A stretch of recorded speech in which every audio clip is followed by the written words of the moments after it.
All right, so we are back for part two in analyzing Dylan's interview from November 13th, 2022. So we went over the first 4 minutes of this interview with part one. Before we move on to part two, I did just have a little bit of housekeeping. I wanted to share with y'all some interesting views of the very interesting phrasing that she used that the last video where we finished off. So I'm going to go ahead and focus in on that here. So we really pay attention to changes in tense. I pointed that out in the last video, but I thought it'd be kind of helpful to just look at it from a couple different views that I was looking at it when I was analyzing this. So here we have historical present view, and she's talking about everything she's hearing. Kaylee and Murphy are like dancing, Murphy's barking, and then she switches. She goes out of historical present into current and referring to the past currently. And she says, because you can hear like everything, and that's when she leaves, and she doesn't come back to historical present. So there's the past color, and here's the historical present tense color. Excuse me. And then we have in this phrasing, here's her explaining why.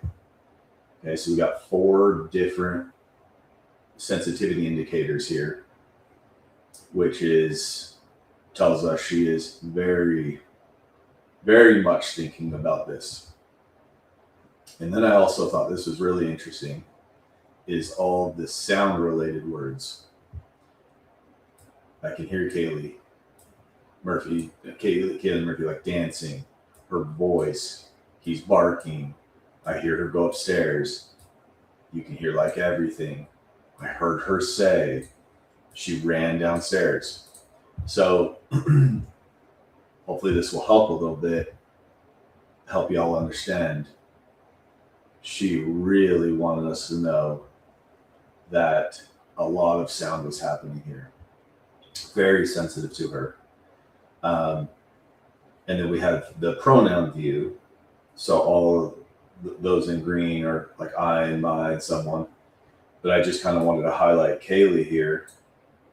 We have Kaylee, and then everything afterwards is her, she. So that's kind of what I was talking about before. And then we have unnecessary information view. It would have been totally fine for her to say, at 4 a.m., I heard her say, there's someone here, and then I jumped up and locked my door, right? I mean, I guess. But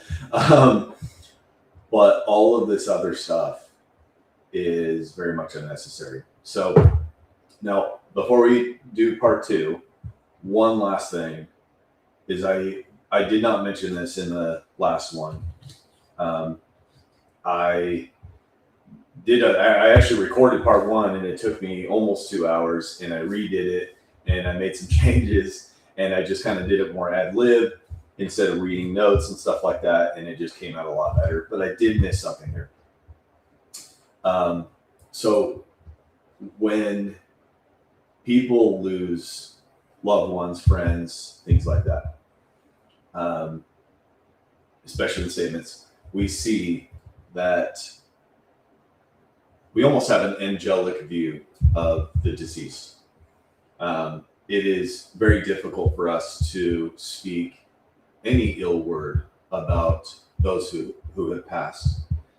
And so when in statements, when we see even subtle insults of those who've passed on, even subtle insults, the victims, we really want to pay attention to that. And so I want to go back to this right here. all of this commotion, everyone was asleep. I can hear, I look at my phone and I can hear Kaylee Murphy like dancing.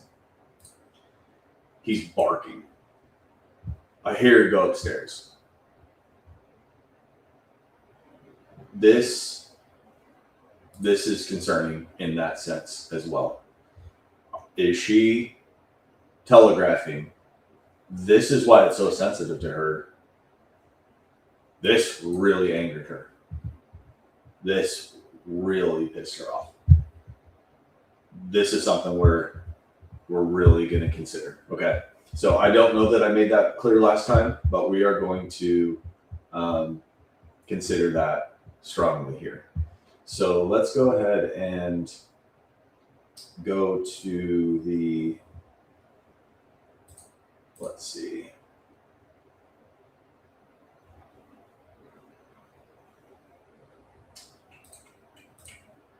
Why won't this let me share?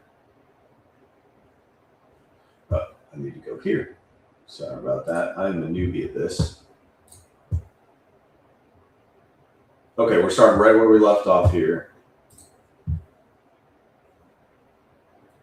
So Kaylee and Murphy's her. So Kaylee and is Kaylee's ex-boyfriend. They share the dog pretty much. And Murphy's the dog? Yeah. Okay. What is Kaylee's last name? Goncalves. Oh boy, spell that for me. Gonclaves. And is she here today? No. Was she one of the ones that was hurt? Yeah. Okay.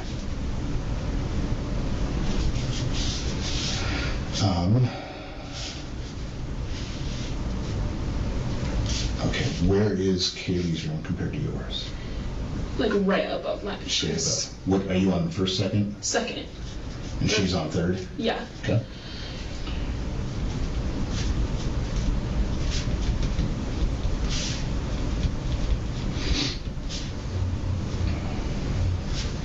And you said that Kaylee and share Murphy? Yeah. This? And is Jess Yeah. current? Yeah. He's ex right now.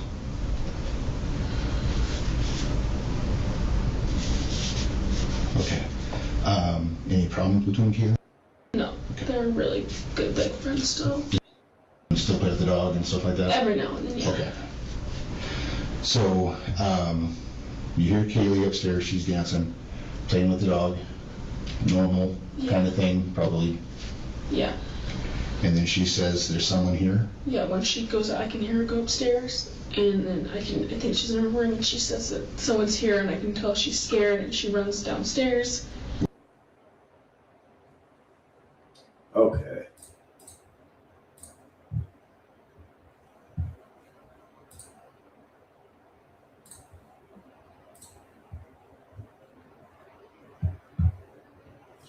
All right, so let me make sure that y'all can see this okay. I messed up on this last time. Okay, so we have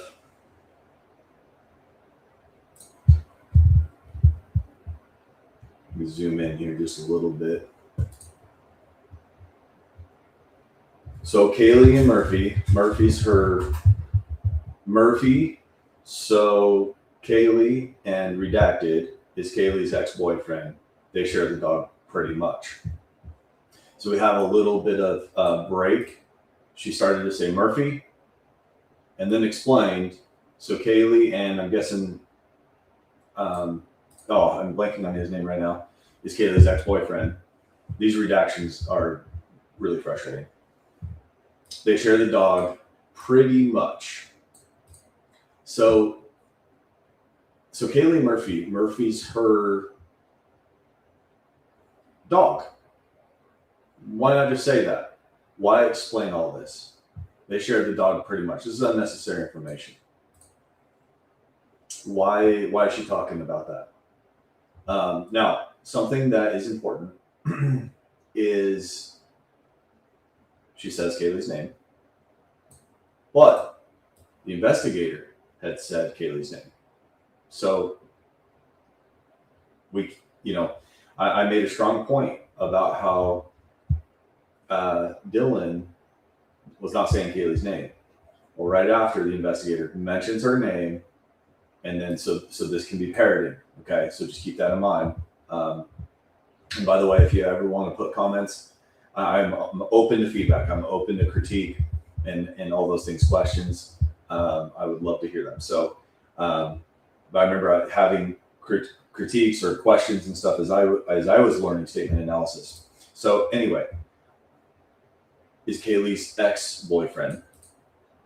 They share the dog pretty much. I don't know. That's unnecessary. Why not they share the dog? Again, so Kaylee and Murphy's her dog. For some reason, she felt like she really needed to explain this. Okay. And Murphy's the dog. This investigator was having a little hard time tracking here. And I don't blame him. Okay. What is Kaylee's last name? Gun clause. Oh boy, spell that for me. And is she here today? Dylan says no. If she's been told that Kaylee has passed away, okay, fine. Based on listening to the 911 call, based on, watching this, I don't exactly know, according to Dylan, when she knew that Kaylee was dead. So that's something that's in the back of my mind here. I want to know when she found out. Was she one of the ones that was hurt? Yeah. So I don't know. I don't know why this is important. The investigator's asking this. Investigator, okay, where is Kaylee's room compared to yours? Like right above mine. Okay. Like right above mine. So she caveats a little bit and then says right above mine. Why not above mine? There's some unnecessary words here. And then she was going to say more and she's interrupted by the investigator. Bad form, really bad form. If you're an investigator out there, law enforcement, someone who interviews people, interrupting people is, especially in cases where someone has passed away, someone's murdered. It's just so frustrating when that happens. I'm pro law enforcement in general, but we're going to be talking a little bit more today about this particular investigator. Do not know him. I haven't done research on him or anything like that. But boy, oh boy, there were some things that were a bit frustrating. Are you on first, second, and she's on third? Yeah. Okay, and you said the Kaylee and redacted Share Murphy? Yeah. And this redacted? Yeah. Current, there's not much here. There's a bunch of redactions. Okay, any problems with Kaylee? I'm guessing the ex-boyfriend. No, it would have been fine. She explains they're really good, like friends still. Still, that is what we like to kind of see when parents lose a child. It might take, especially the mother, years to speak about that child in the past tense.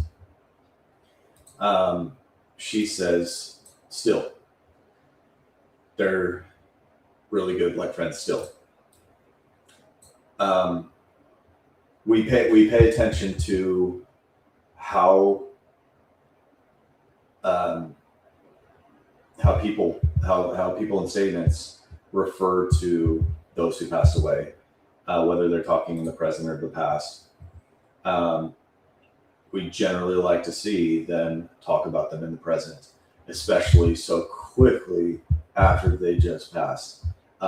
There's not a lot of processing that has happened. Okay, there is a strong fight against processing that they're gone. I've personally lost very close people to me, and I understand how that is. To say words that admit that they're gone are hard to do. So we'd like to see that. There is some unnecessary words. They're good friends. That would have been fine. They're really good. So we have another caveat. Friends still. Yeah. Then we have redacted, still play with the dog and stuff like that. Every now and then, yeah. She could have just said yes. Every now and then. So, not sure what that's about. Okay, so you hear Kaylee upstairs. She's dancing, playing with the dog. Normal kind of thing, probably. This is especially frustrating. Investigators, detectives, law enforcement, again, should not be giving them words. This is an assuming question. There is just really no reason to ask questions like that. Yeah, and I'm sure I'm preaching to the choir here, especially if y'all watch a lot of cases. Yeah, I don't want to bag on them too bad, but that's really bad. So you hear Kaylee upstairs. She's like dancing, playing with the dog. What happened? And then what happened? She says, yeah. And then she says, and then the investigator says, and then she says, there's someone here. Yeah, that's good. That's fine. And then just question mark. And it's interesting, he parrots what she says, because she merely said that Kaylee, she heard her say, there's someone here. Not scream, not yell. We talked about that in part 1. Dylan says, and then she says, there's someone here? Yeah. And she goes on. When she goes, I can hear her go. When she goes, I can hear her go upstairs. This is kind of a broken fragment here. Okay. I can hear her go upstairs, and then, which is a passage of time, I think, so we have another broken sentence here. This is signifying heightened stress here. Okay. Her brain is racing. When she goes, I can hear her go upstairs, and then I think, right? So she caveats, now if you notice, right? She. She's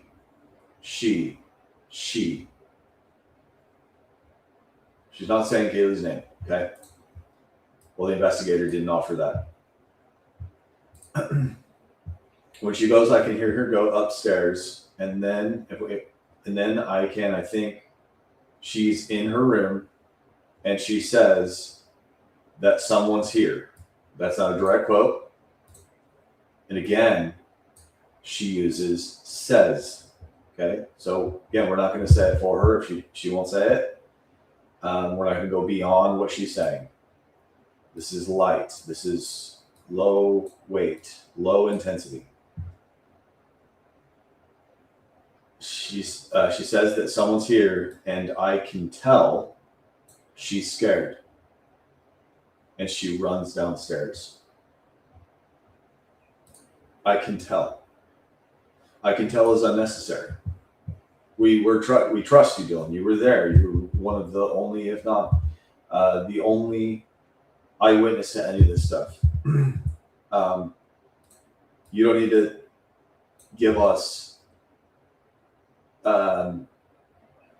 that in, you don't need to be defensive, that you can tell. You don't need to focus on that. We believe you. So it is sensitive to her. She needs to be believed. Okay. Why does she need to be believed. Persuasion has a need to persuade. I can tell she's scared. And she runs downstairs. So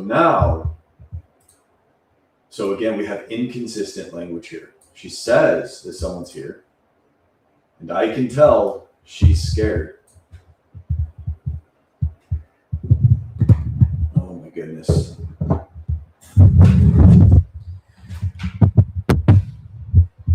Watch your volume. I didn't have my mic over by me. I'm sorry. Now I do. Might have to turn it down.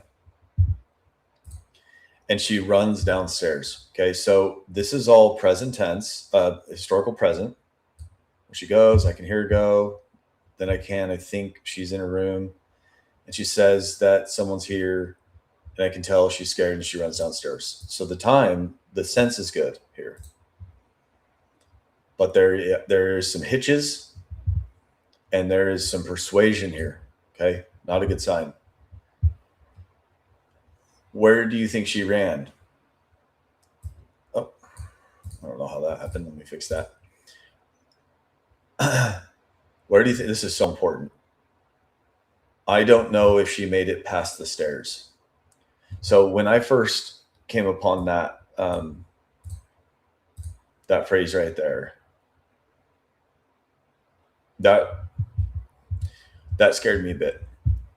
I don't know. First of all, where do you think she ran? Great question. Where do you think she ran? Not where'd you hear her? Where do you think?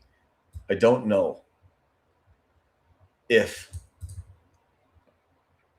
don't know if she made it past the stairs. That is cryptic words right there. He says, okay. Then she continues. Or if she's in, I wasn't sure here. By the way, I transcribed this from YouTube. I used YouTube's transcription. And then I went through, in part 2, I spent 3 hours just cleaning up the transcript, listening to it on YouTube. Sometimes I had to turn it down to 25% speed, crank it all the way up, just to do the best I could to make sure that every word on here is as accurate as I could possibly put it. And if I'm not sure, I'm going to do things like this. So if I'm not sure about the word that she's saying, I'm not going to act like I'm analyzing that. I want to analyze what she actually says, not what I think she says, but I will let you know what I think. But I'm just saying I will separate the two between what I know and what I think. So she continues on, or if it was in the living room. This is also, what does she mean by it? That is a concerning it. Where do you think she ran? Or if it was in the living room. What was in the living room? These are concerning responses here. Sometimes this is called leakage. I believe this is some sort of leakage here. I think her brain is saying things that she does not want her brain to say. I don't know if she made it past the stairs. It was in the living room. We're going to be paying attention to that. We're going to remember this right here. I don't know when law enforcement first came to the house, I don't know exactly where Kaylee and Maddie and Xana and Ethan, where they were found. I'm not sure. I don't know a lot about the physical evidence, about where blood was, things like that. I've heard things. My wife has talked about them. I've watched a little bit here and there, but I have not sat and paid attention to that. I wouldn't be surprised though if this connects with physical evidence. Okay. And then the subject says, she's thinking. And then the investigator interrupts her. Really shouldn't have done that. And he says, but you heard her, but you heard her on the stairs. I don't know why he was asking that question. It kind of seems like to me, and I don't know, but it kind of seems like to me the investigator was starting to kind of doubt the information that she was giving him. And unfortunately, I don't think he knew how to handle it. I really wish law enforcement detectives studied more about statement analysis, and they'd be much more careful about their questions and interrupting. Who knows what she was going to say here right at this point? But it kind of highlights the sensitivity. I mean, where do you think she ran? Very honest question. Where do you think she ran? And even after her completion of her thought, it sounds like she was thinking and she was going to say more. So we missed it, but it is what it is. I don't like how we started with but here. But it's an argumentative word. It is counter to what was said before. There's no reason to begin questions like that. And Dylan has her own uses of this word as well. We're going to look at that.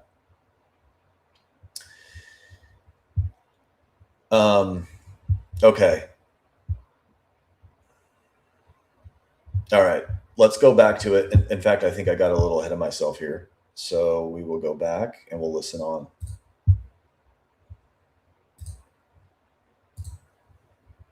Where do you think she ran? I don't know if she made it past the stairs, Okay. or if it was in the living room. Okay. But you heard her on the stairs. Yeah, I heard her running like super fast down the stairs. Okay. And then I didn't open the door. I just called her name, and then I called Xana, Kaylee, and Logan on my phone.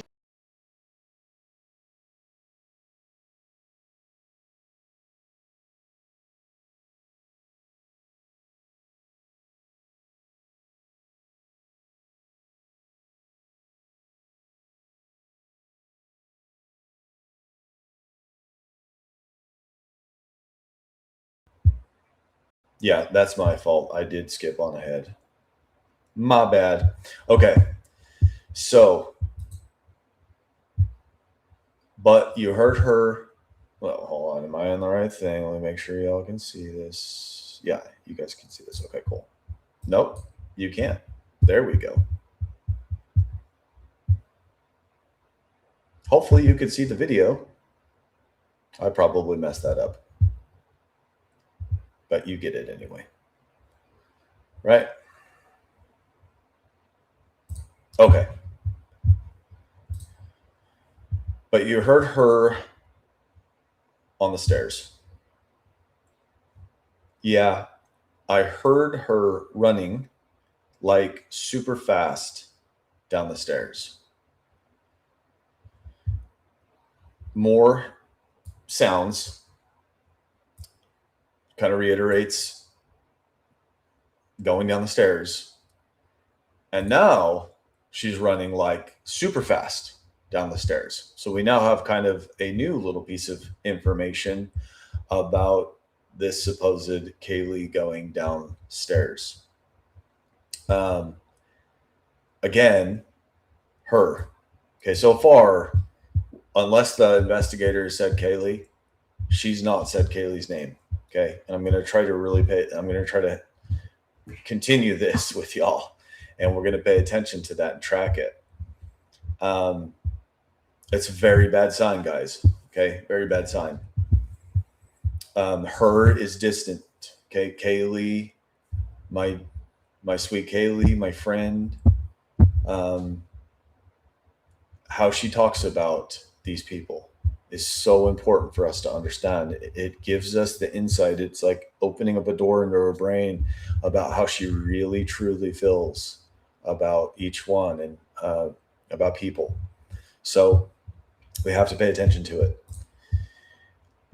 I heard her running like super fast down the stairs. Okay. This is really important. Okay. And hopefully I'm going to be able to kind of blow some minds here because it blew my mind.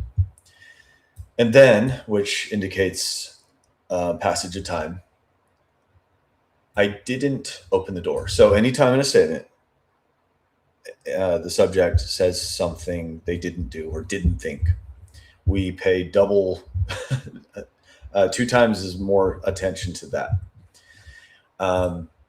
Again, anytime we see door, windows, stuff like that, we kind of file that in the back of our head and consider SA. With this specific situation, I guess it makes a little bit more sense because of the subject's testimony about her focus on what she's hearing and rather than what she's seeing, at least up to this point. So the door was blocking her from a whole other level of observation, which you got to just wonder about that period. It's asking a lot for logical minds to comprehend. So a passage of time, I didn't open the door. Remember we talked about just, this is comparison. If my wife's like, who ate all the avocados? And I'm like, well, there were 4 and I just had 1, right? Just makes sense. 4 and 1. Those are the 2 different things I'm thinking about. And I didn't have 4. I just had 1. The subject is saying, I just called her name. So nothing else. I didn't also open the door and look at her, right? I didn't open the door. I just called her name. Again, what name can she say? Kaylee's. And I called Xana. So she could say Xana's name. Okay. Now she says Kaylee's. And Mogan on my phone. Okay. I called Kaylee Mogan on my phone. So she's specifying I called those 3 on my phone, which has a record and could be very likely why she now can say Kaylee's name, because she did call them on the phone. We have a record of that. We're gonna get back to this here. I didn't open the door. There's a lot of sensitivity here. Okay, passage of time, what she didn't do, what she only did. I only called her name. Why are you telling us that you just called her name? Okay, and this is something that I'm sitting here going through this statement, and it feels like she's talking to an investigator who is just trying to understand what has happened to her 4 roommates. And we find ourselves listening, observing a roommate who is so focused on closing doors and locking them and hearing all this commotion. And that's about it. She doesn't want to talk about the party. She doesn't want to talk about what happened before they went to bed.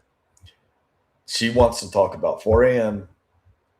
and how she heard running and heard Kaylee say, someone's here. And Kaylee's running really super fast down the stairs. And what'd she say? I locked the door because there was nothing else I could do. Something like that. And then we have Okay, getting back to this. Sorry. I just called her name and I called Xana, Kaylee, and Mogan on my phone. And then, so we have another passage of time, and the investigator interrupts again. He really wanted to know those names. And yet, we were going to hear what she did. Very frustrating here. Very, very frustrating. Investigator, if you're watching this, I'm sorry, man, but you got to do better than this. So Dylan says, Xana, Maddie, Moog, sorry.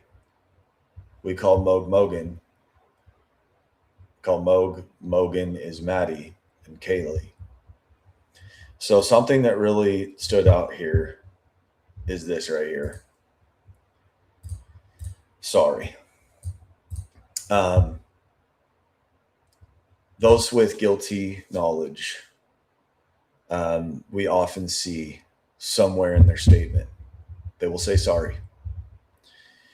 Their brain is processing something that our brains were not meant to process. I do not believe we were created to kill. And we were meant to do good things. And when we do bad things, we have guilt. Sorry is on the statement.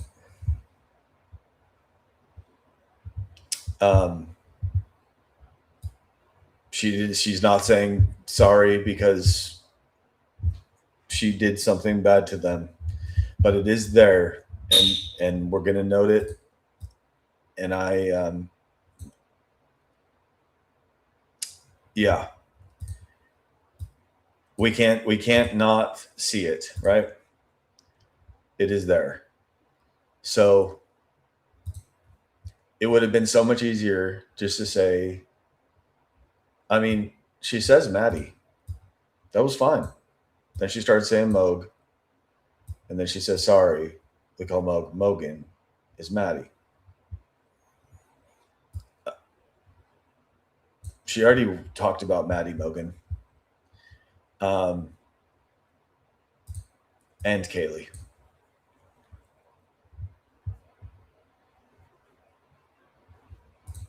Xana, Maddie, and Kaylee. Kaylee's last.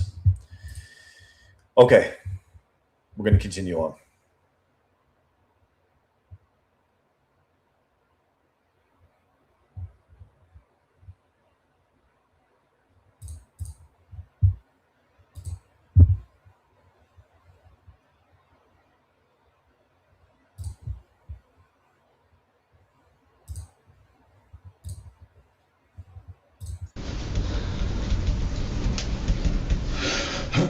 Okay. So what's Neil Xana's last name is? Kernodle. Kernoodle, I believe. Okay. And what about Maddie? Mogan, Mogen. And Kaylee Goncalves. was Goncalves. That's the same one. Okay. Yeah. Were these three friends? Yeah, we're all roommates. Okay. Who was sharing the room with Kaylee? Kaylee and Mogan are both upstairs. They don't share rooms. They have their own rooms? Yeah, we all have our own rooms. Okay. So these two are up on the third. Yeah. Where's Xana? It's my floor. Your floor. She's closest to the bathroom on my floor. Bathroom. Okay.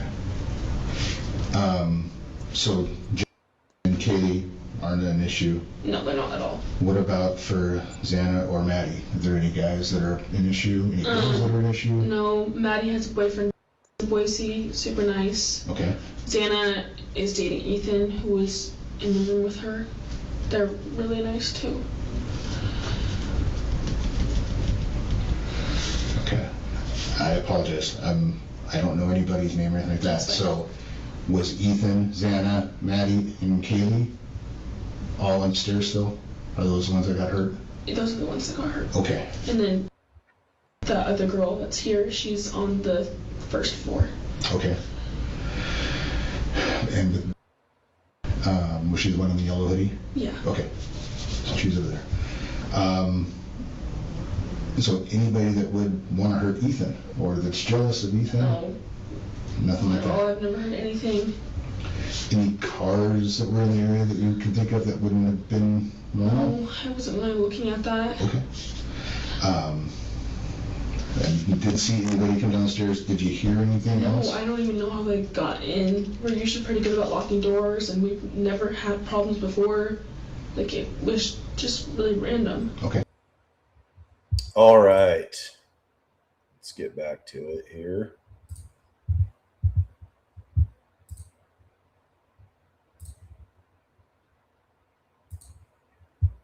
Okay, and I apologize. I got it mixed up. I thought they had already gone over their names, so strike that from the record. I had mentioned that he'd already gone over the names. So, yeah. Okay, so you know what Xana's last name is, Kernoodle. What about Maddie and Kaylee? This is really interesting to me. Were these three friends?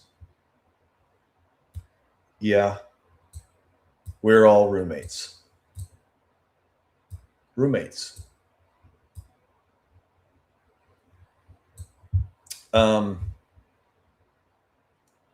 That this is an opportunity to really share how important they are. The investigators asking, are they friends? How close are they? And Dylan says, we're all roommates. Yeah, it would have been fine. Yes. To me, logically, this is a diminishing. We're all roommates. She just lost four of these young college students who had their whole lives in front of them are gone. And they live in the same house as her. And we're all roommates. Not a good sign to me. Not a good sign. Where has she showed closeness, love? It's not here. In statement analysis, and I mentioned this, what subjects are not saying is just as important as what they are saying, maybe even more so than what they are saying. Okay, who was sharing the room with Kaylee? Kaylee and Mogan are both upstairs. They don't share rooms. So this guy's really struggling here. They don't have their own rooms. Yeah, we all have our own rooms. Okay, so these two are up on the third. Yeah. Where's Xana? That's my floor. So when I first saw this, I kind of went, whoa, that's my floor. There's some ownership here. Where's Xana? That's my floor. Your floor? He's confused. Where's Xana? Second floor. She's up on the second with me. No, that's my floor. She's closest to the bathroom on my floor. I'm not exactly sure why she's explaining it this way. I mean, when I first saw this, I'm thinking, okay, is she trying to be helpful to help him understand where exactly is her bedroom? Or is this leakage that she felt like, I wish I would have had the room as closest to the bathroom. I don't know. But we also have my floor.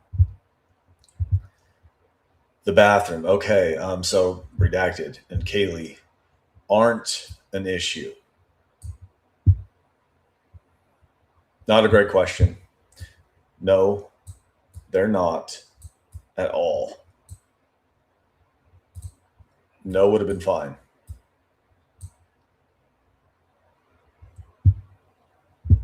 Okay, so blank and Kaylee aren't an issue? No. Truth is solid. They're not at all. No needed some reinforcement. Now this could be, let me say, this I'm not when I highlight this, when I talk about this, it's not always deceptive reinforcement. It could be what did Peter Hyatt, he would say when someone would be asked about, hey, how's your marriage? And they go, oh, it's really great. The really is not necessary, right? It's a sensitivity indication. Again, sensitivities can be normal. They don't necessarily mean that they're for nefarious reasons. That's why it's incumbent upon the analyst to really sift through that and figure out which sensitivities make sense in the greater context, which align, and which don't, and which clearly indicate one or the other. So now, if and just to push it further, our marriage is so incredibly wonderfully awesome. I mean, there's a certain point where it's like, okay, whoa, you are really laying on thick. Now, it might be again sensitive because, man, the couple has gone through some serious rocky times, and maybe recently they just patched it all up and things are going really well. So that's why it's sensitive. It's like, oh, we are doing really great. That's where that comes from. Or it's really bad. and they're just really trying to lay it on thick there. So hopefully that makes sense. Investigator, what about for Xana or Maddie? Are there any guys that are an issue? Any girls that are an issue? No. Not, well, maybe this, maybe that. Just no. And then, not just no.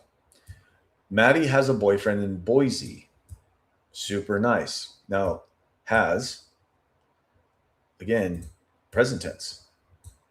That's a good indication. Doesn't say the name, though. A boyfriend. Super nice.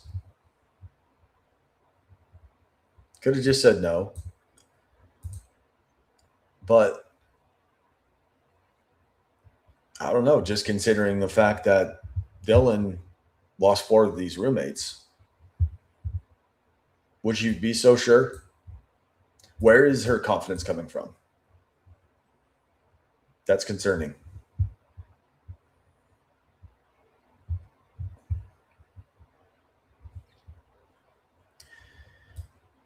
So what about Xana or Maddie? She started with Maddie, then she goes to Xana. Xana is dating Ethan, who was in the room with her. Who was. So now we have past tense. Xana is dating Ethan. Good. We like that. We don't want to see too quick a processing the deaths of people that are close to them. Although all she can say is they were her roommates. So I don't know how close they are with her. Who was in the room with her. This makes me really want to know more about what she actually knows. How does she know that Ethan and Xanon was in the room with her. This could be. I mean, if you're gonna say, "Oh, I didn't see nothing. I had the door closed." I mean, I just, didn't think nothing of it. I went to bed. Okay. How do you know this? That's something really to think about. They're really nice too. Okay. Really nice. Now, something that's interesting. Super nice. Nice to you. What about Xana or Maddie? Are there any guys that are an issue? Any girls that are an issue? Super nice. They're really nice too. I don't want to interpret this, but the way that she's describing this is kind of interesting. Super nice to who? Maddie has a boyfriend in Boise. Super nice.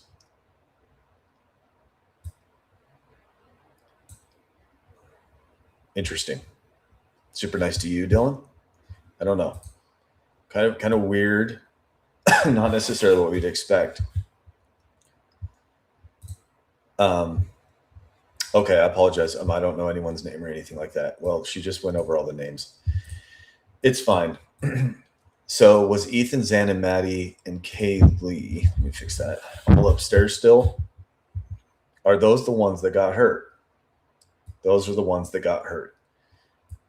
So she just parroted this.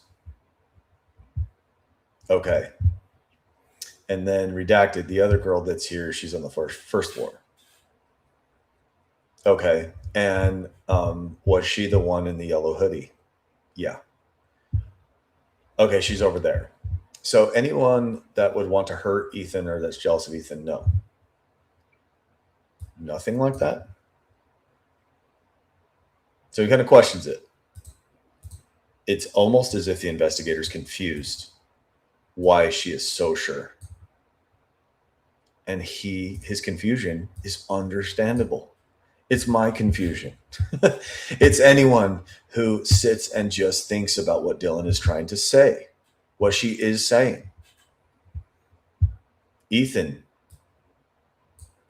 a guy, a college kid.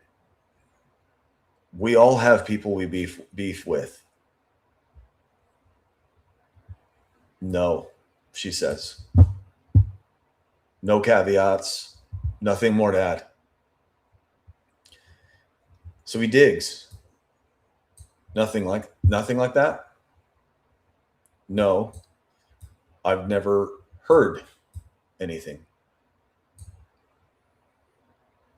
I've never heard anything.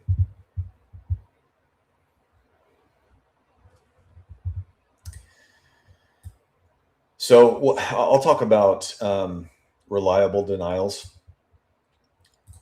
I don't know that this would fall under that category, whether it be unreliable denial or reliable denial. I'm not super skilled in that, but I don't know if this is a direct answer here. Okay. I've never heard anything. Well, he didn't ask, have you heard anything? Okay. She specified she's never heard anything. Anything. But a reliable denial is I did not blank. So if someone's accused of harming someone, of, let's say, killing someone, and someone says, I would never do that. That's not a reliable denial. I would never do that. Well, that could just mean right now, I would never do that. I feel like I would never do that. That's not the same as I did not kill blank, whoever it was. That right there is a very reliable denial. It's simple. It is denial, did not blank, whatever claim it was. And the subject, I did not kill blank, Jake. I did not kill Jake. That's a very reliable denial. Anything other than that, something like didn't do it. Well, that's a dropped pronoun. I didn't do it. They dropped I and just said didn't do it. Who didn't do it? And who didn't do what? You might be thinking of back in high school when you stole your fellow student's pencil. Didn't do it. Well, what are you talking about? And who? Who didn't do it? I've never heard anything. Investigator, any cars that were in the area that you can think of that wouldn't have been wrong? Something like that, he said. No, I wasn't really looking at that. It's an interesting response. I wasn't really looking at that. What were you looking at?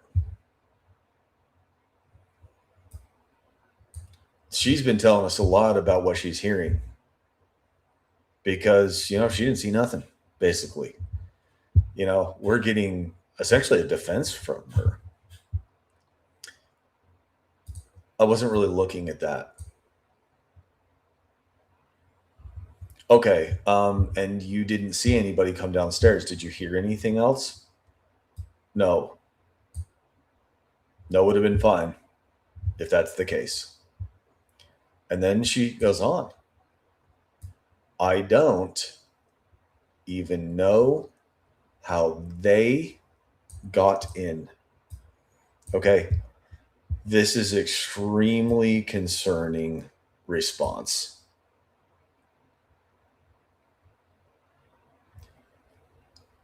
And you didn't see anybody come downstairs. Did you hear anything else? Did you hear anything else?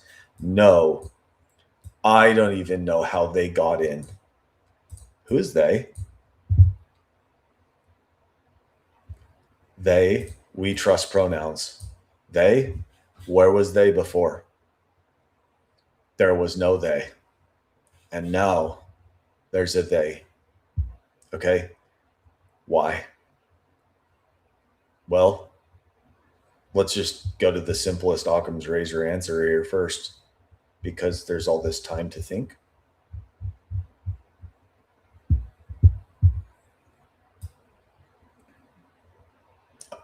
He wasn't even asking about this.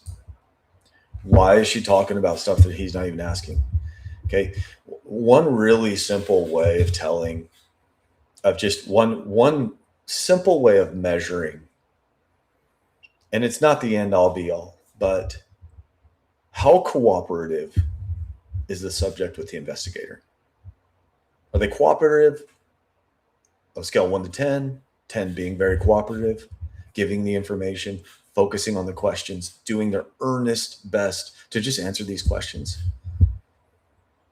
Scale and 1 being not cooperative, not answering the questions, confusing the investigator. I mean, seriously, I listened to so much of this on like 0.25, 0.5 speed, and she's going through stuff and saying things that are just so confusing. It had this investigator spinning. That's my belief. I don't know if that's true. That's not necessarily statement analysis. That's just my personal opinion. You look at his questions, you look how he starts interrupting. He was very confused.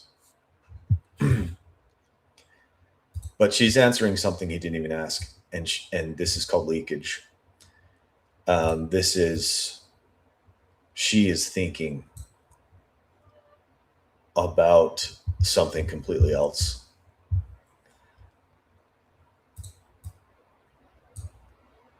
This doesn't make any sense. I don't even know how they got in. That's not what we were asked. And now we have a they. I'm going to go over this more. And then she goes on, we're usually pretty good about locking doors. And so we're usually pretty good about locking doors. So she continues on with thinking about, he's asking, did you see or hear? He's focusing in on her senses. What did you observe, subject? Tell me what you observed. That's what he's trying to say here. And she's talking about how we're usually pretty good about locking doors. Her brain does not want to go where he is trying to go. We're usually pretty good about locking doors, and we've never had problems before. We've never had problems before. This is just completely unnecessary information. Anytime we see unnecessary information, we really got to think about that. We really got to pay close attention. Unnecessary information is some of the most important information for an analyst, for investigators. We've never had problems before. There's some convincing here. Never.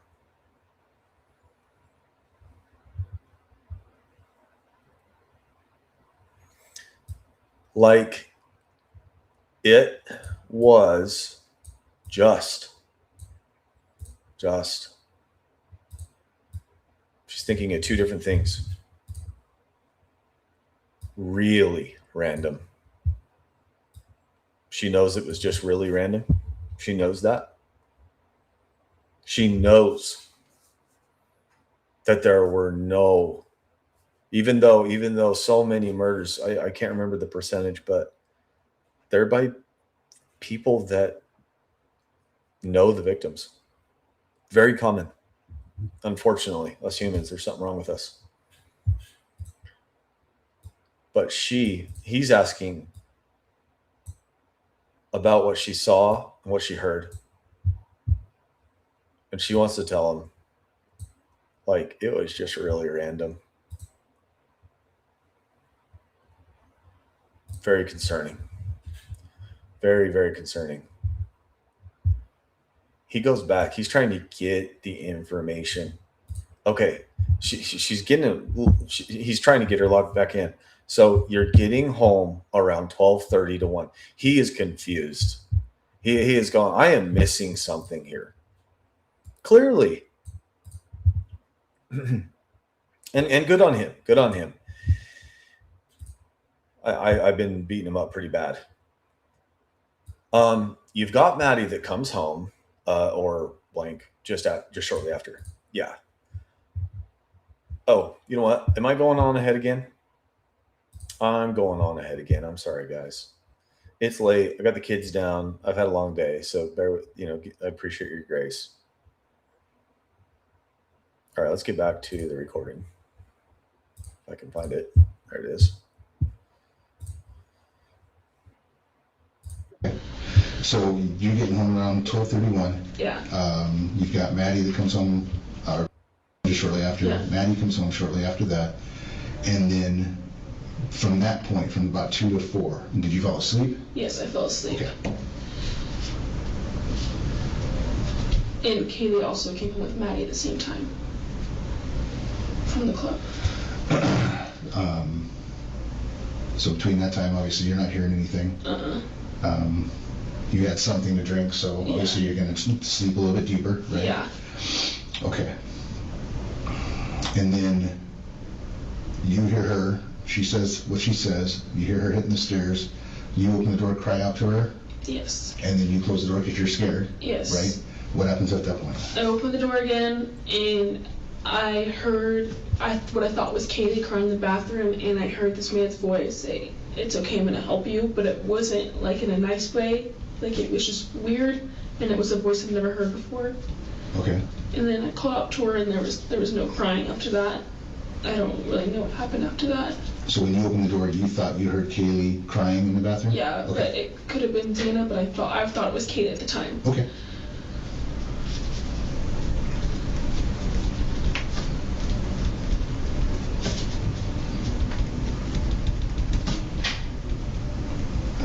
questions are really helping because I'm just right over the top of them. And you said you don't recognize the voice. No. And then I open the door again, and the guy is right there. And he's maybe my height, a few inches taller, not like skinny, athletic built. He has all black. He's wearing some masks that covers just his forehead and here, and it goes like around. He was white. He saw me and I saw him, and he just left. And he was holding, it looked like it was this and this. It was black, and I didn't think that it was a gun, but now I'm thinking that it probably was. But I was just in and out of it because I was so tired. You say this. Like it was cylinder like this, and then it went straight out and then in. So I don't. Maybe. Almost like a arrow, or? Yeah, kind of. But Okay. it was weird. I couldn't really. I call it like a mini vacuum. I don't really know what it was. Okay. You say about your height. How tall are you? I'm 5'10", so he's probably around 6 foot. So he's gonna be average height. Yeah.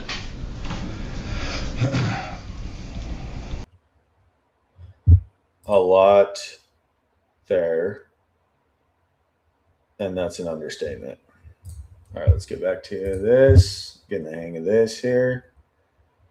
How we looking? We're looking good. Okay.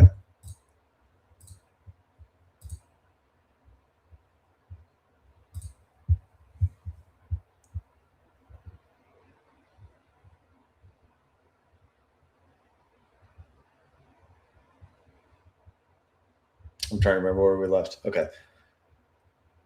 Yeah. Maddie comes home shortly after that. So he's trying to lock her back into like time. He's going back 12:30 to 1. Maddie comes home shortly after that. And then from that point, from about 2 to 4, did you fall asleep? Terrible question. So 2 o'clock, what happened? So, and then from that point, what happened? And she took it. She took the parrot. Yes. I fell asleep. Did you fall asleep? Yes. Would have been fine. But she had to add that in there. I fell asleep. You talking to the investigator, or are you talking to this person here? Okay. And Kaylee, then she adds. So he asked, did you fall asleep? She says yes. He says, okay. He's trying here. And she just, on her own, says, and Kaylee also came home with Maddie. It's an interesting way of explaining it. Katie also came home with Maddie at the same time from the club. Why does she want to talk about this again? Why is Kaylee and Maddie at the same time coming home from the club so important? Did Kaylee come home with Maddie at the same time from the club? It makes me wonder. Now, I like that she says her name.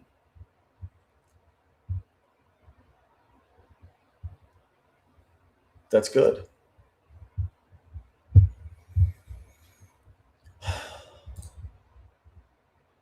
So between that time, obviously you're not hearing anything. Horrible question. Obviously you're not hearing anything. Why ask that?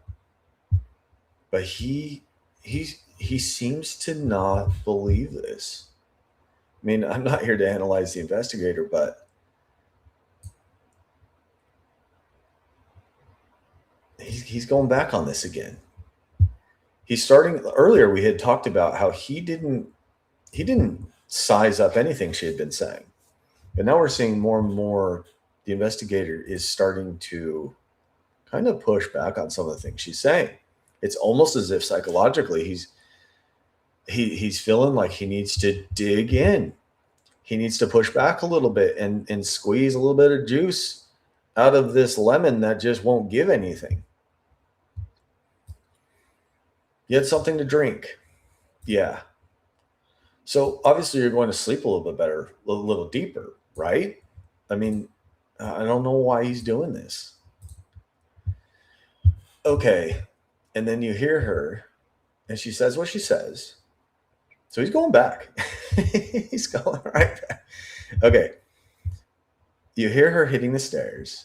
You open the door, cry out to her. I think he asked this question because this was new. The first time that she said, she went over this whole point. She didn't say anything about crying out to her. She said, I closed the door because there was nothing else to do. And now she has added that she opened the door and cried out to her. She says yes. And then you close the door because you're scared. Yes. Right? What happens at that point? Help me out again here. I open the door again. Open, historical present. And I heard, now we're not in historical present. We're now in talking about the past. Present past, I guess you would say. And I heard what I thought. So we have a broken fragment here. He's going back and this is tense for her. This broken. This signifies heightened intensity. I keep saying intensity. I don't even know if that's a word. Intensity. I heard what I thought was Kaylee crying in the bathroom. And I heard this man's. Okay, so we're going to talk about this a little bit. We're going to talk about this versus that. Hey, hand me that thing. No, not this thing, that thing. This denotes closeness, distance. Think distance. This is closer, that is farther away. I heard this man's voice, not a man's voice, this man. It's a very interesting word there. I heard this man's voice say, this is unnecessary word, unnecessary here. I heard a man's voice.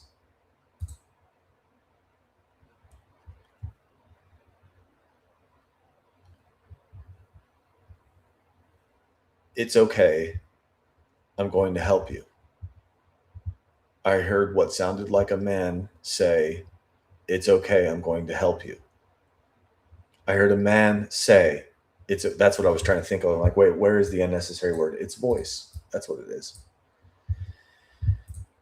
It's okay. I'm going to help you. But denotes it is, what's the word?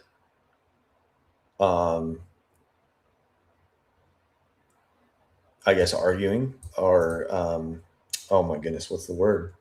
I'm blanking. But it wasn't like in a nice way. What does that mean?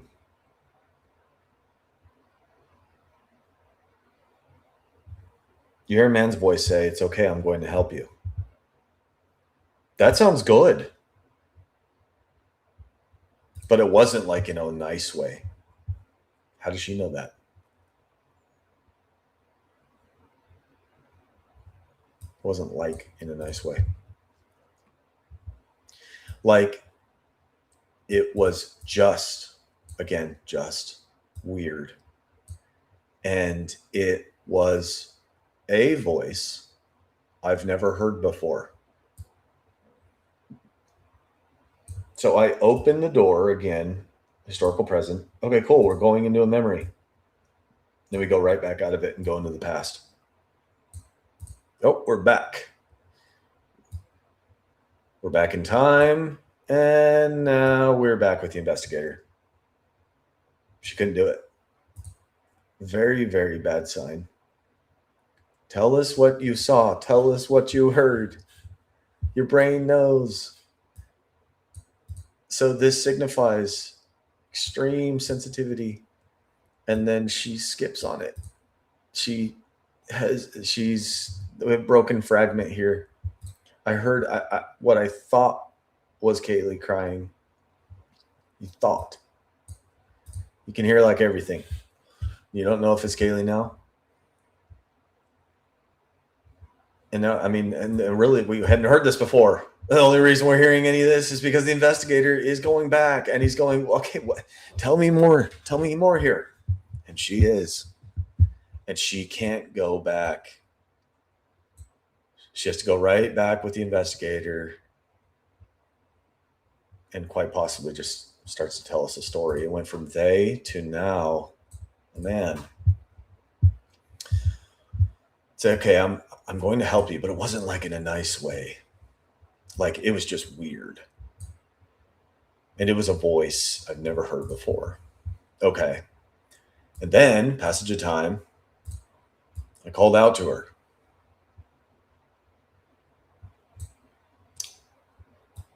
And there was, this is very, very tense. No crying after that.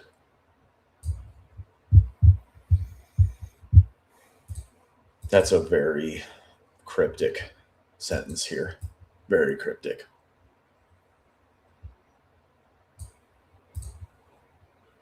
I don't really know what happened after that.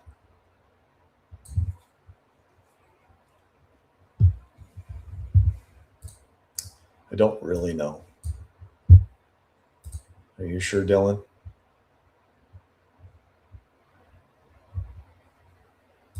This is very concerning sentence here. These two sentences. We focus on when subjects talk about what they don't know, didn't hear, didn't see, didn't do, didn't think. And we're going to soon find that this is just not true at all. Okay.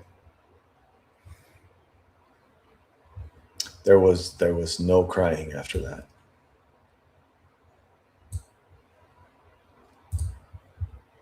This is heartbreaking. So when you open the door, you thought you heard Kaylee crying in the bathroom. It's almost like he just can't even, he's like, what? Yeah, but it could have been Xana. But I thought it was Kaylee at the time. Did she attack? I mean, I just read this and I just go, did you attack Xana thinking it was Kaylee? And at the time you thought it was Kaylee and you began attacking Xana?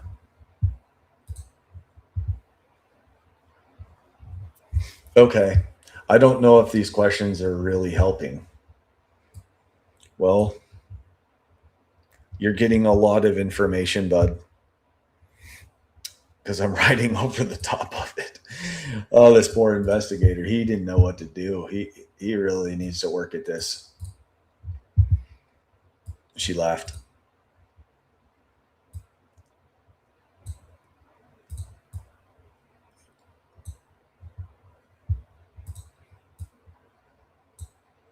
I don't know about you, but people that were really close to me I lived with all got murdered. And we don't know who did it. I'm not laughing. I won't put much weight on that, but I'm just saying.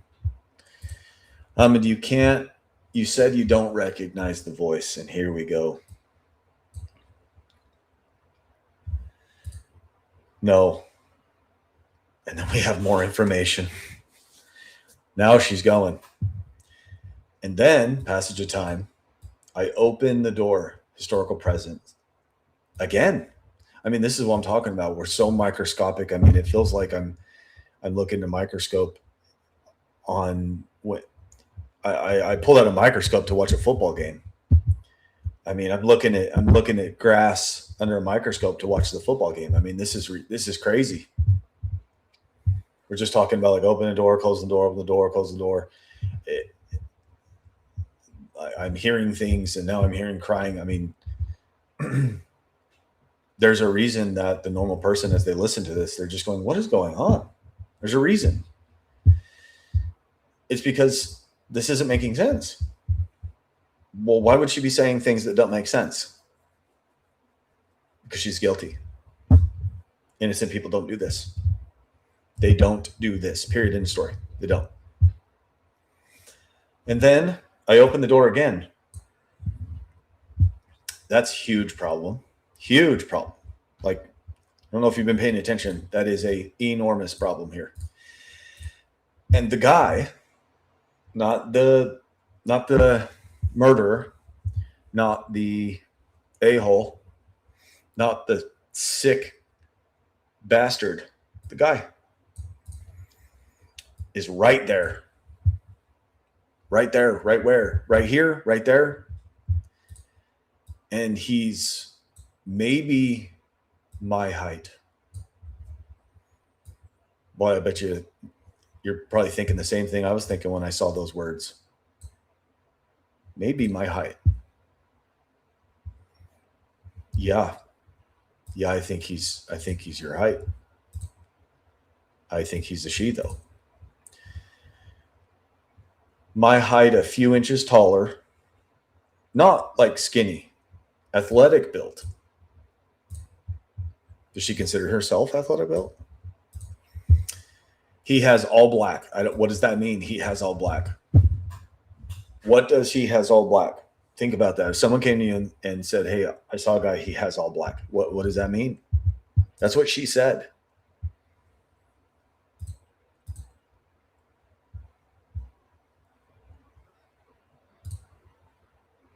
Now, this is all historical present. And then I open the door. The guy is right there. And he's maybe my height, a few inches taller, not like skinny, athletic built. These are actually not even complete sentences here. Not like skinny, but he is athletic built. Anyway, historical present. He has all black. He's wearing some masks.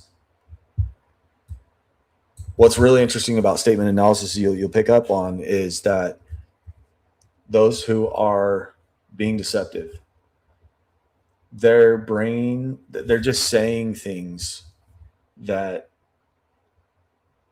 are almost incomprehensible sometimes. And we see it and we pick it up and we note them. She's not making sense. He's wearing some masks. She says masks, plural, that covers just his forehead and here. So just his forehead and here. Only his forehead and here. And it goes like around. He was white. Okay, he was. So now we go into past tense. So this was all historical present. Okay. And then she goes into past tense. And then goes into past tense. She needs to think. He saw me and I saw him. So now we're in past tense still. Well, unnecessary information. He saw me. If someone sees you, if you know someone saw you, you were looking at them. He saw me and I saw him. And he just left. End of story. Nope, we're going to keep going on. And he was holding, it looked like it was this and this. She's using her hands. This was black. And I didn't Says it twice. I didn't think that it was a gun. I didn't think it was a gun. Anytime we see this again, what they didn't think, what they didn't say. I didn't think it was a gun, but now I'm thinking. Yes, you are thinking. You are thinking. I can see that you're thinking. But now I'm thinking that it probably was a gun. It's no longer a gun. But I was only, right, in and out of it because I was so tired. Anytime we see a Y, it's very sensitive.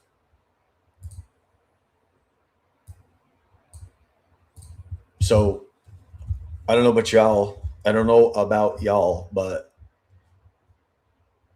if a man in black was holding an item, he speaks to my roommate in a, what does she say? It was weird. Where is it? Did I skip it?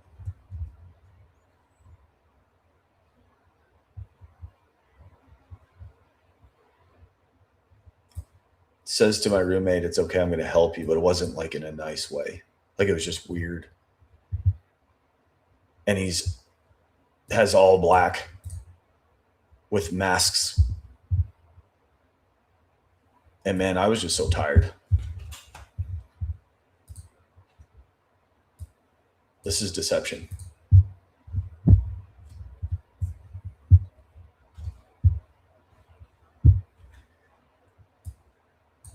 He wants to know about the murder weapon.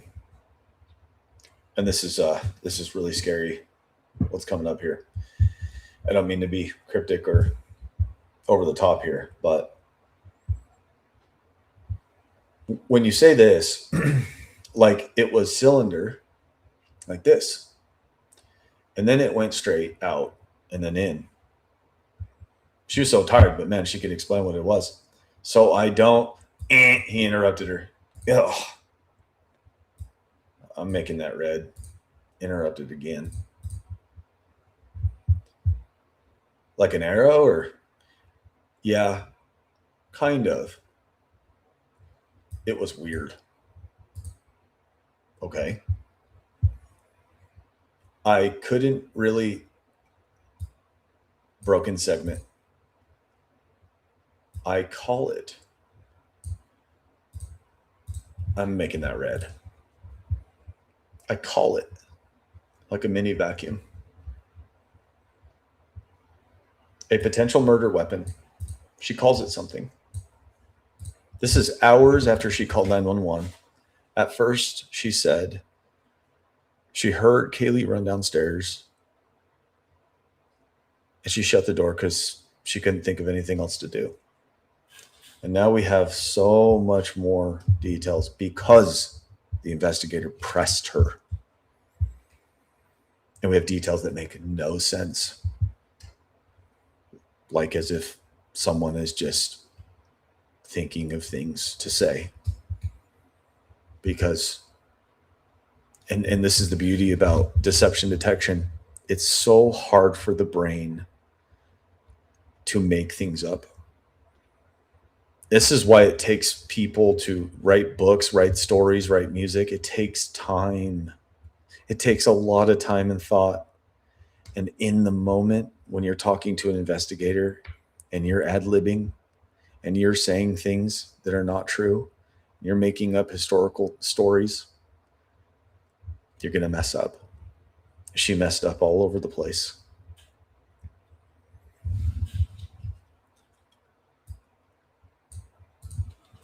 I call my son Big C. Okay? I call is a present tense, something that there's some history there.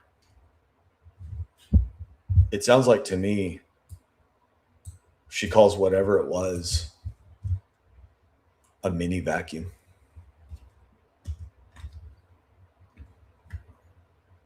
I call it. She was so tired, she barely remembers, but yet she calls it something.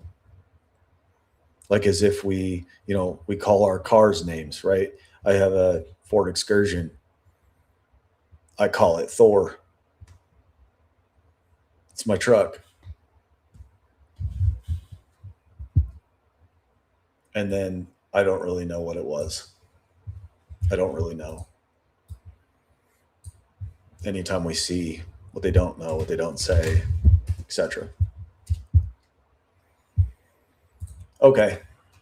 Now you say about your height. How tall he's going?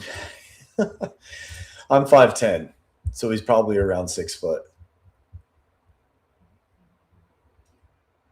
He didn't even ask her. Anyway, let's keep going. So he's going to be average height, yeah. Any of the girls at all in the house get any kind of freak weirdness going on the last couple of weeks that they talked about?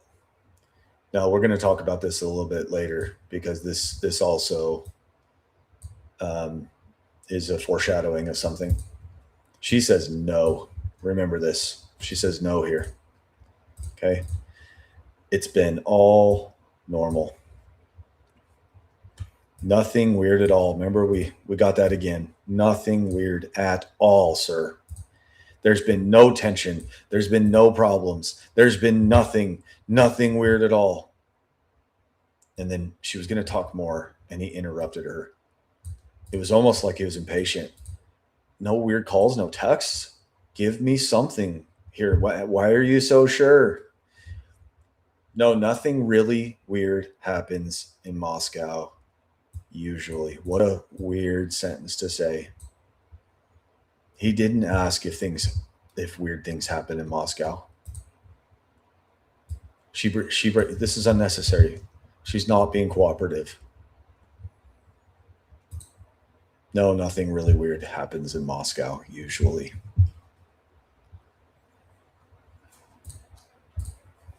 All right, let's continue on. Let's go back to Miss Dillon.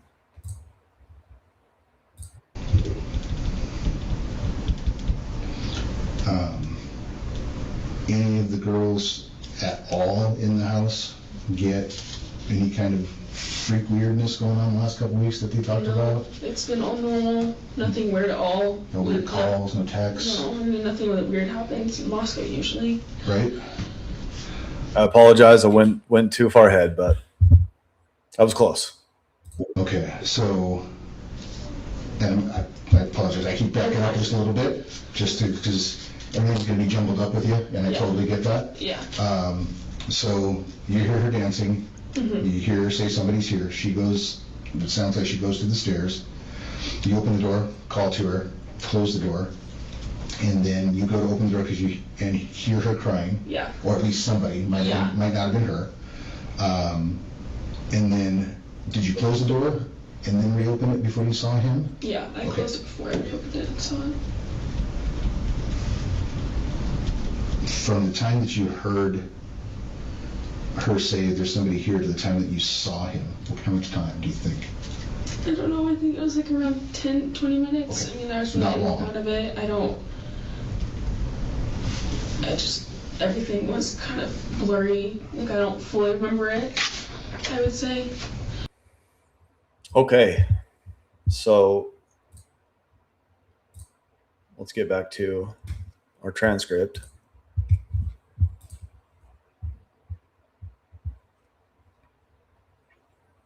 I left talking about nothing weird happens in Moscow. Let me make sure you guys see this. StreamYard did me dirty last time. Okay.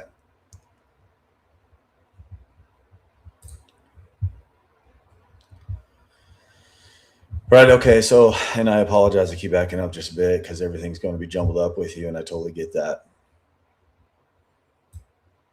That's funny. Yeah. So you hear her dancing. Mm-hmm. You hear her say, somebody's here. She goes, it sounds like he's having a hard time understanding what's happening. Again, it sounds like she goes to the stairs. You open the door, call to her, close the door, and then you go to open the door and hear her crying. Yeah. Or at least somebody. Yeah. Might not have been her. Yeah, dude, you're tracking. And then did you close the door and then reopen it before you saw him? What are we talking about here? I mean, gosh, just really think about this. What are we talking about? Yeah, I closed it before I reopened it and saw him.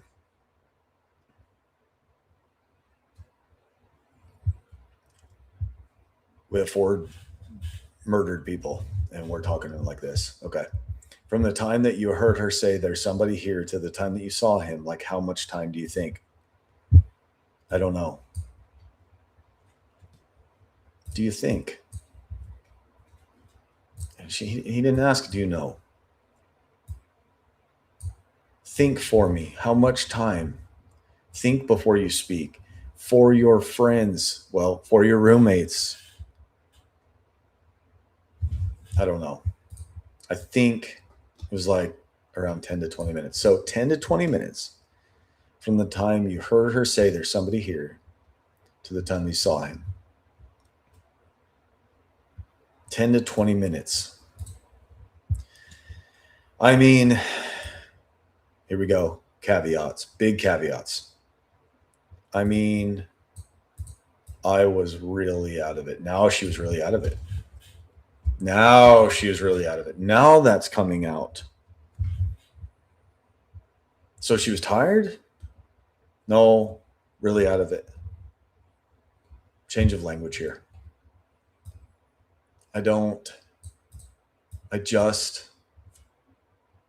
We have some, this is intense. Things are tense for her. He's getting to sensitive places. Excuse me. Everything was kind of blurry. Now everything was kind of blurry. You saw the weapon, and you call it a mini vacuum, and you saw that he wore masks.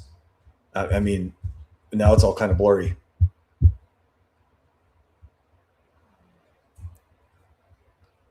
Almost like, what am I saying? What is going on? I'm gonna go back to. I'm just gonna revert to things are blurry. Like, I don't fully remember it. I would say. You would say it's very, very sensitive, important, concerning language. I would say.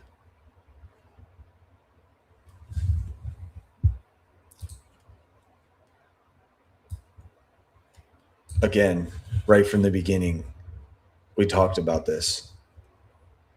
Sigma Chi party. Drinking. Such a perfect time to just go, officer, I had a lot to drink. I'm going to try to remember as much as I possibly can. I'm going to give it my best shot. But now, after all this information, everything was kind of blurry. This was hours ago. This was right before your roommates got murdered. You saw a man in black, and now you don't fully remember it. Like, this is not 3 years ago. It's not 10 years ago. I mean, I have a bad memory. This was the most awful day in someone. I mean, you just think about it. If you were in this situation, this is life-changing event. Just a couple hours later, she doesn't fully remember it. It was all kind of blurry. I would say very concerning language. Very concerning. Okay. We've been at this for quite a while. Hopefully my audio is working. Again, I'm sorry I didn't have the microphone up. I'm an amateur here, guys, but I'm giving it my best shot. So I want to show you guys something, and we'll we'll be done with part 2. I hope this is encouraging for you. I hope this helps. All right, let's look at this. Okay. Yeah, this tab right here. That's what I need right here. Okay. Dylan's account. The first time she said it, at 4 a.m., I look at my phone. I can hear Kaylee Murphy dancing because I can tell it's her voice, and it's on Murphy because he's barking. And then I hear her go upstairs because you can hear everything. And I heard her say, "There is someone here." And I thought she ran downstairs. And then I jumped up and locked my door because I didn't know what else to do. A little bit further down. Yeah, when she goes, I can hear her go upstairs. And then I think she's in her room and she says that someone's here, and I can tell she's scared and she runs downstairs. A little bit further along in the statement. Yeah, I heard her running super fast down the stairs. He says, okay. And then I didn't open the door. I just called her name, and I called Xana, Kaylee, and Mogan on my phone. And then he interrupted her. A little bit further down the statement. No, I don't even know how they got in. We're usually pretty good about locking doors, and we've never had problems before. It was just really random. I opened the door again.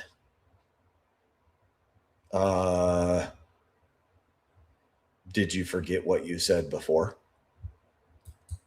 I didn't open the door. I just called. I opened the door again, and I heard what I thought was Kaylee crying in the bathroom, and I heard this man's voice say, "It's okay, I'm going to help you." But it wasn't in a nice way. It was just weird. And it was a voice I've never heard before. And then I called, and then further down the statement, and then I called out to her, and there was no crying after that. I don't really know what happened after that.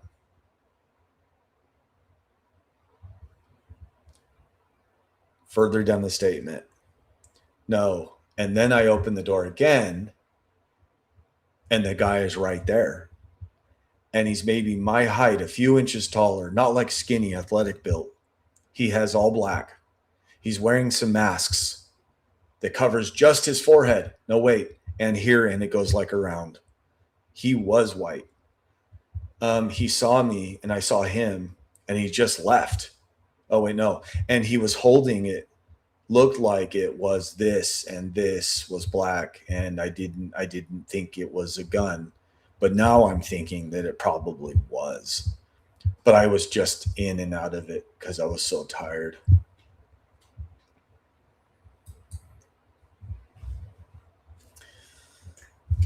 Well, we are going to keep going through this statement. Let's see, we have how much more in here? We're at 12 minutes and 30 seconds. So we're halfway. So this is probably going to be a 4-part series, I guess. So I appreciate you listening, watching. I hope this helps. If there's something I missed, something you have questions about, something that you want to push back on, I'm open to it. Hit me up with a comment, email me. Yeah, I would love to hear. So I'd love to hear from you. God bless y'all, and we'll see you next time.